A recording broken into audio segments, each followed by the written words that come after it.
మీ business ఏదైనా మీ ఊర్లో promotion చేయాలంటే అది సుమన్ టీవీతోనే సాధ్యం. ఇప్పుడే సంప్రదించండి. Welcome to Suman TV. Srikakulam జిల్లా టెక్కలి నియోజకవర్గంలో గత 2 రోజులుగా హాట్ టాపిక్గా నిలిచిన విషయం అందరికీ తెలిసిందే. వైకాపా ఎమ్మెల్సీ అయినటువంటి దువ్వాడ శ్రీనివాసరావు గారు సతీమణి తనకి న్యాయం చేయాలని తన భర్త వేరే మహిళతో అక్రమ సంబంధం పెట్టుకున్నారని మీడియా ముందుకు వచ్చి తన వాయిస్ని కూడా వినిపించారు. అయితే తన భర్తతో తన రైట్స్ కోసం ఇప్పటికైతే పోరాడుతున్నారు. గత 2 రోజులుగా నిరీక్షిస్తున్నారు తన భర్త నుండి ఎటువంటి స్పందన వస్తుందని. సో ప్రస్తుతం ఆమె ముందున్నారు దువ్వాడ శ్రీను సతీమణి అనేటువంటి దువ్వాడ వాణి గారు. మేడం నమస్తే మేడం. మేడం గత 2 రోజులుగా చాలా ఫైట్ చేస్తున్నారు. గతంలో అంటే 1 ఇయర్ బ్యాక్ కావచ్చు, 2 ఇయర్స్ బ్యాక్ కావచ్చు, పర్సనల్గా ఇంట్లో ఉండే ప్రాబ్లమ్స్ ఒక్కసారిగా రోడ్డున పడ్డాయనే చెప్పుకోవచ్చు. సో దీన్ని ఏ విధంగా చూడొచ్చు, అసలు ఏంటి అంటే మెయిన్ ప్రాబ్లం ఏంటి, దేని మీద వస్తుంది ఇదంతా? ఈయన పొలిటికల్గా ఎవరితోనే పడదమ్మా. చాలా controversial person. With in party కూడా చాలా కాంట్రవర్షియల్. ఇప్పుడు కూడా సబ్జెక్ట్ తక్కువ, అగ్రెసివ్నెస్ ఎక్కువ. ఫ్యాక్ట్స్ని గ్రౌండ్ లెవెల్లో వాస్తవాలు ఏముంటాయో దాని మీద ఎంతోమంది ఎమ్మెల్యేలు అవుతున్నారు, చాలామంది. కానీ ఆయన ఇప్పటి వరకు 4-5 సార్లు పోటీ చేశాడు. కార్యకర్తలు సార్ మీరు ఇలా బిహేవ్ చేస్తాం మనం అవుతాం, అలా బిహేవ్ చేస్తూ అవుతాం అని అన్నీ ఎప్పుడు కార్యకర్తల మాటలకు విలువలు ఇచ్చేవారు కాదు. అట్లీస్ట్ ఫ్యామిలీ మాటలకు కూడా వాల్యూ ఇచ్చేవారు కాదు. ఇప్పుడు కూడా సక్సెస్ రేట్ అనేది ఆయన పొలిటికల్గా మోర్ ఓవర్ ఆయనది పొలిటికల్ బ్యాక్గ్రౌండ్ కాదు, ఆయనది నేటివ్ ఆఫ్ పలాస. ఆయన ఒక రైల్వే ఎంప్లాయీ ఫ్యామిలీ. మా father political. Daddy 3 times 4 times ఎమ్మెల్యేగా కంటెస్ట్ చేశారు. నేను ఒక ఎమ్మెల్యేగా కంటెస్ట్ చేశాను. మా ఫాదర్ ఎంపీపీగా చేశారు, నేను జెడ్పీటీసీగా చేశాను. నా తర్వాత ఆయన జెడ్పీటీసీగా పొలిటికల్గా వచ్చారు. ఆ రోజు రాజశేఖర రెడ్డి గారు కూడా మా ఫ్యామిలీకి హైలైట్ చేసి అవకాశాలు ఇచ్చారు. మేము ముందుకు వెళ్తున్నాం. ఆయన 2001లో నేను జెడ్పీటీసీ అయ్యాను. అపోజిషన్లో బాగా టీడీపీ వేవ్లో నేను అయ్యాను. 2004లో రాజశేఖర రెడ్డి గారు హరిశ్చంద్రవరంకి ఇచ్చారు, అప్పుడు కూడా నేను ఓడిపోయాను. మళ్ళీ 2006లో నాకు ఈయన అన్నారు నేను జెడ్పీటీసీగా చేస్తానంటే, నాకు అప్పుడు పిల్లలు చిన్నోళ్ళు, ఎవరో ఒకళ్ళు కేరింగ్ ఉండాలి. సరే నువ్వు చేసుకో, నాకు పిల్లలు నేను చూసుకోవాలి, వాళ్ళ ఎడ్యుకేషన్ అంతా అని చెప్పేసి నేను ఆయనకు సపోర్ట్ చేస్తూ వచ్చాను. ఆయన 2006 నాకు తెలిసి అయిన 6-7 monthsలోనే within party leaders Dharmana Prasadarao గారితో, సత్యవతితోని, అలానే అప్పయ్య గారితో అందరితో కాంట్రవర్సీ అయ్యారు. అది పేపర్ పరంగా రాజశేఖర రెడ్డి గారు మందలించడం, అలాగే అగ్రెసివ్గా ఉంటే మనం పొలిటికల్గా సక్సెస్ అవ్వమని చెప్పడం, నాకు కూడా చెప్పడం, అమ్మ మనం ఇలాగుండాలి అలాగుండాలి, తల్లి నేను చెప్పింది ఈ రకంగా మీరు బిహేవ్ చేయండి, మాకు ఒక పిల్లల్లాగా పొలిటికల్గా సక్సెస్ ఎలా కావాలని గైడ్లైన్స్ ఇచ్చేవారు. అట్లా 2006 అమ్మా ఆయన పొలిటికల్గా ఎంటర్ అయిన డౌన్ఫాల్, మాకు కెరియర్ డౌన్ఫాల్. ఎప్పుడు మేము ఓడిని ఇక్కడ మాకు డౌన్ఫాల్ అనేది లేదు. ఒక క్యాడరు, ఒక సిస్టమ్, ఒక ఫార్మేషన్. మా డాడీ నుండి ఈవెన్ మా గ్రాండ్ ఫాదర్ కూడా ఎమ్మెల్యేగా కంటెస్ట్ చేయారు.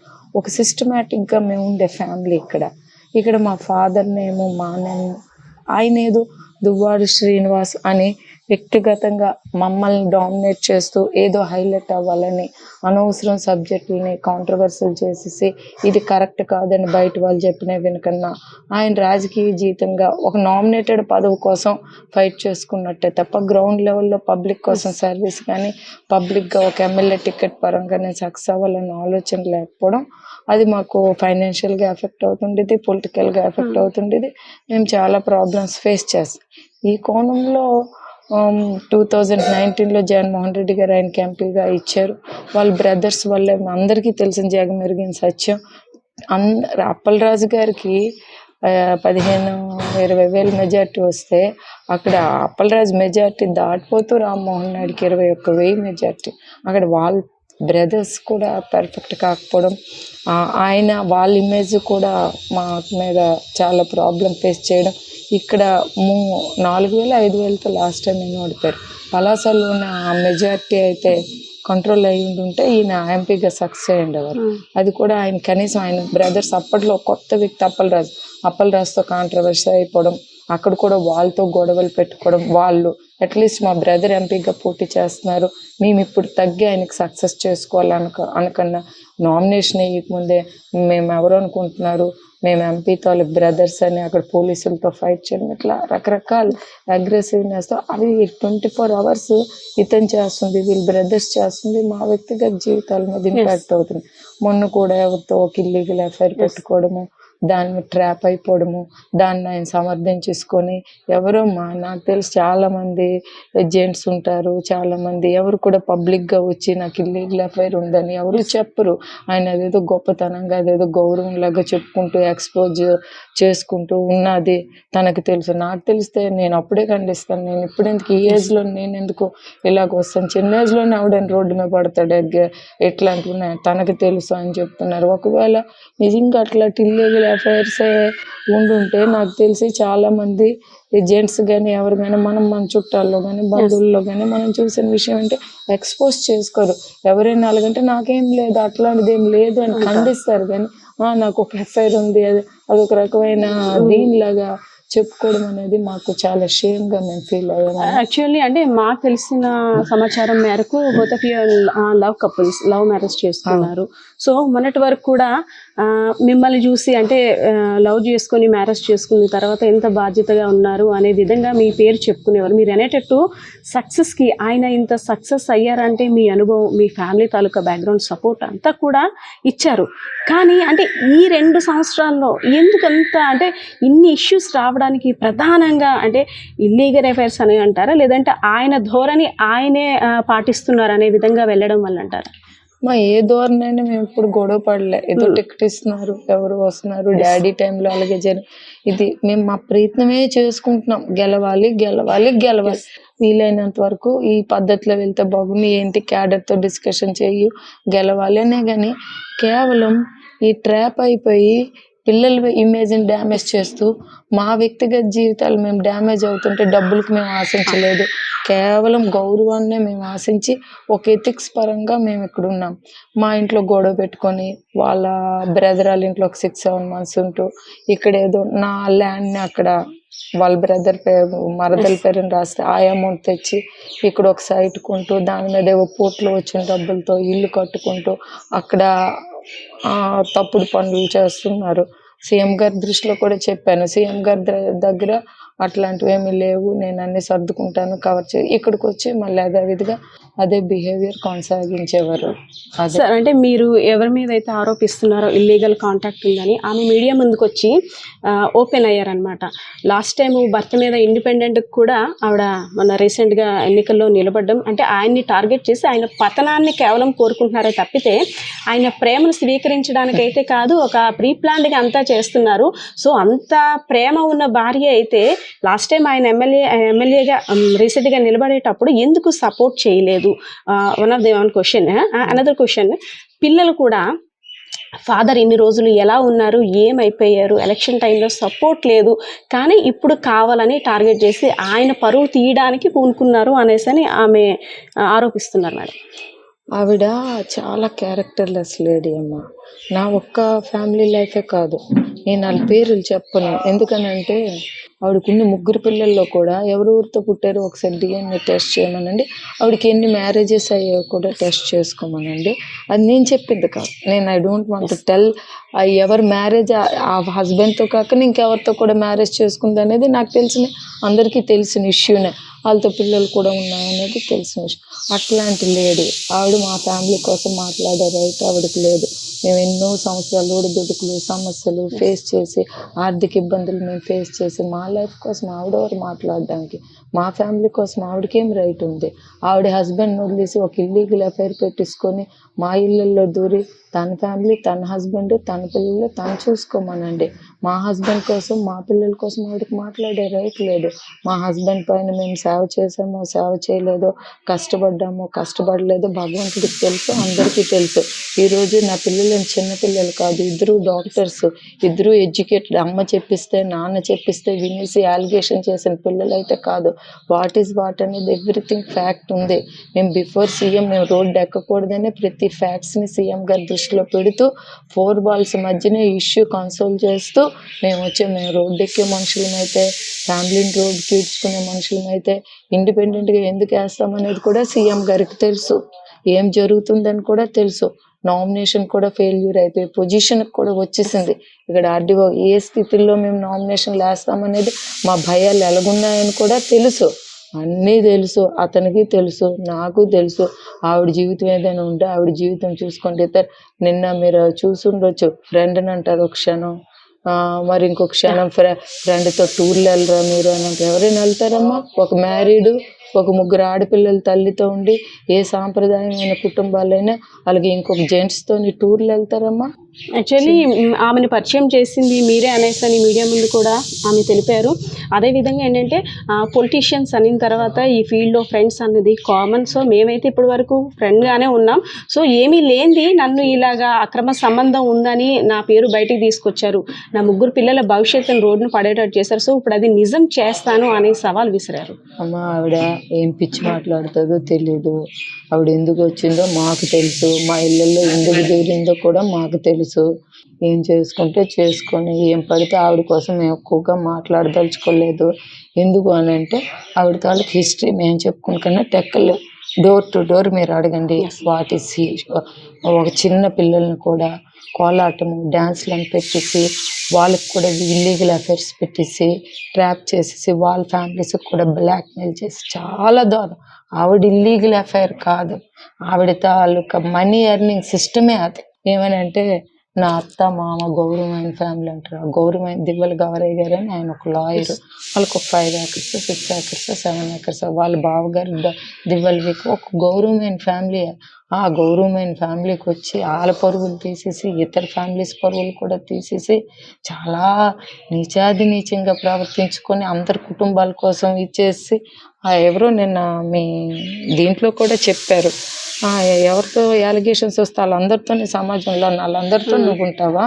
ఎవరితో పడితే వాళ్ళు వెళ్ళిపోతావు ఉంటారు. మరొక 10 మందితో నీ మీద ఇది అదే అని అలిగేషన్ చేస్తారు, వాళ్ళందరితో వెళ్ళిపోతావు అని డైరెక్ట్గా అడిగారు. నాకంటే నాకు ఐడియా కూడా లేదు. అదేంటమ్మా మాటలు? యాక్చువల్లీ అంటే దువ్వాడ శ్రీనివాస్ గారు కూడా ఇంట్లో నాకు ప్రేమ అభిమానం కరువయ్యాయి, నన్ను ఒంటరిని చేసేసారు. సో నాకు అంటే బాగున్నావా కుశలం అడిగే వాళ్ళు కూడా లేరు, ఐ నీడ్ సమ్ పర్సన్ అయితే అవ్వచ్చు అనే విధంగా చెప్పారు. సో అంటే ఇన్నాళ్ళు ఉన్న ప్రేమ అభిమానం ఎందుకు తక్కువైంది అనుకోవచ్చు?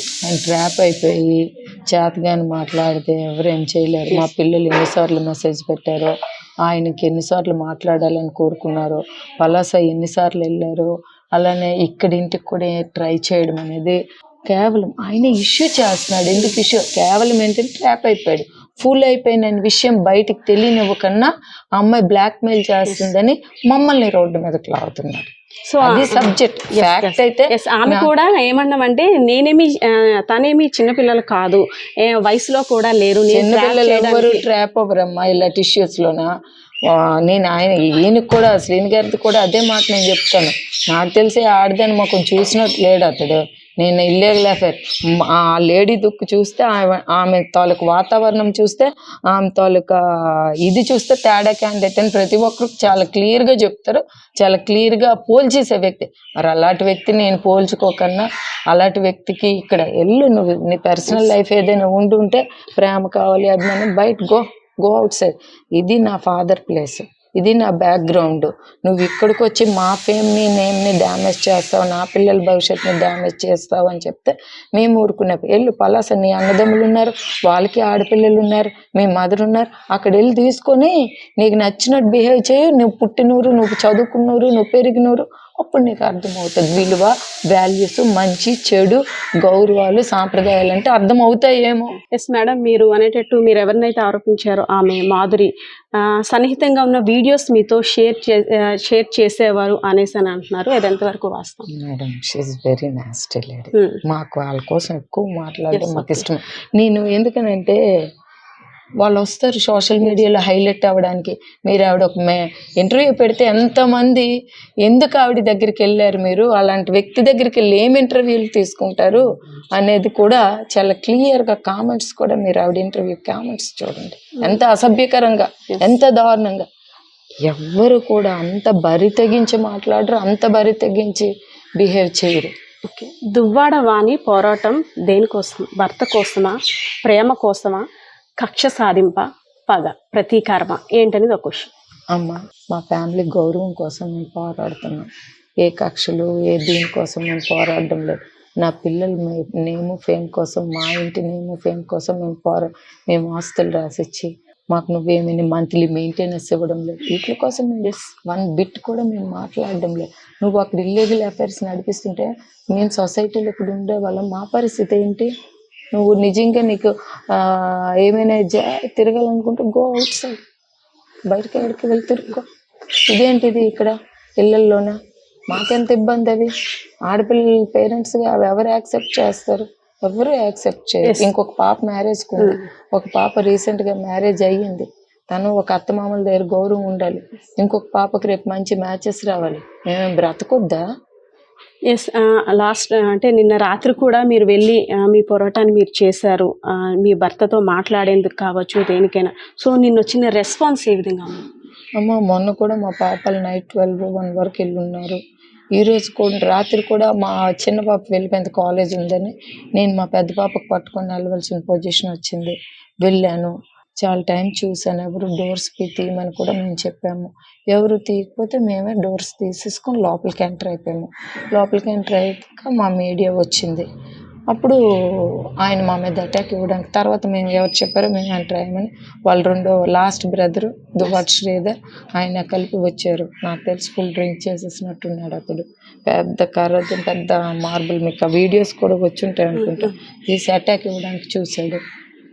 పోలీసులు లక్కీగా అక్కడ ఉండడం బట్టి మాకు ఇబ్బంది. ఇన్ రిటర్న్ మేమేదో ఆయనకి అటాక్ ఇవ్వాలి, మేమేదో ఇచ్చేయాలన్నట్టు మీడియా ముందు వచ్చి చెప్తున్నాం. ఆయనకి ఏమైనా ఒంటి మీద తెలివి ఉండి బిహేవ్ చేస్తున్నాడో, తెలివి లేకని బిహేవ్ చేస్తున్నాడో నాకైతే అర్థం. పిల్లలు నాన్న మేము మీతో మాట్లాడతాము అనేటప్పుడు ఎందుకు ఆయన అలౌ చేయడం లేదు? పిల్లలు గొడవకి వెళ్ళడం లేదు కదా, మెసేజ్ పెడుతున్నారు. నాన్న నేను మీతో మాట్లాడాలి అని అంటే ఎందుకు నువ్వు వెనకాడు? ఏ ఫాదర్ అయినా నా పిల్లలు వస్తున్నారు మాట్లాడాలనుకుంటున్నారు, పదమ్మా వైజాగ్, పోనీ ఇక్కడ కదా వైజాగ్ వెళ్దాం పద నీతో మాట్లాడతాను, లేకపోతే ఎక్కడికి రమ్మంటావు పద నీతో మాట్లాడతాను అనాలి. కానీ హైడ్ అయిపోయి ఉండిపోవాల్సిన అవసరం ఏంటి? అక్కడే మాకు అర్థమవుతుంది somewhere he is in wrong position, that is why he is not able to come out of that position. అందుకే ఈయన పిల్లలు నన్ను నెగ్లెక్ట్ చేయి, నో డౌట్ వీఆర్, నేను పక్కకు తప్పుకుంటాను. కానీ పిల్లల్ని కూడా నెగ్లెక్ట్ చేయవలసినంత అవసరం ఏంటి? మరి నువ్వు అలాగా బిహేవ్ చేస్తుంటే, పిల్లల్ని తప్పించుకొని వెళ్ళిపోతుంటే ఆటోమేటిక్గా రియాక్షన్ అనేది వేరేగా వస్తుంది.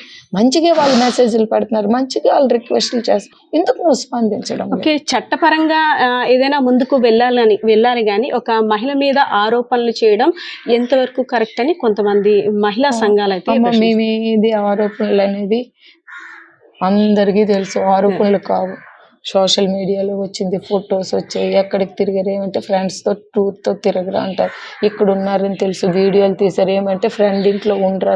ఫ్రెండ్ అంటే ఇప్పుడు మీరు నేను కలిపితే ఒక ఫ్రెండ్స్ అంటే అమ్మాయి ఒక ఏజ్, చిన్న పిల్లలు అప్పుడు వేరు, ఒక ఏజ్ వచ్చిన పిల్లలు ఒక ఇంట్లో పేరెంట్స్ పంపిస్తారమ్మా.